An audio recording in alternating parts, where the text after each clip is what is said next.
Samantala, asahan naman po ngayong buwan ng dagdag singil sa kuryente. May live report si Rida Reyes. Rida.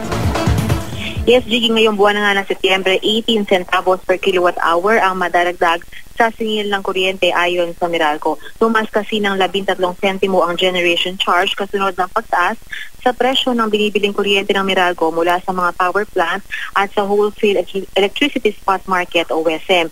Idagdag pa raw riyan ang singil sa transmission charge na tumaas naman ng 8 piso. Kaya naman para dun sa mga kumukonsumo ng 200 kilowatt per hour kada buwan, 36 pesos ang madaragdag sa inyong bayarin. Samantala, 54 pesos naman para doon sa kumukonsumo ng 300 kilowatt per hour at 72 pesos para naman sa mga kumukonsumo ng 400 kilowatt hour na power consumption.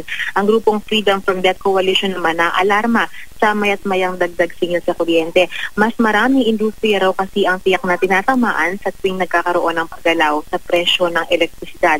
Pagtitiyak naman ng Meralco, di dapat mangamba dahil hindi naman daw inaasang magtutuloy-tuloy ang pagtaas ng singil sa kuryente habang papalapit ang Kapaskuhan. Jiggy? Maraming salamat, Rida Reyes.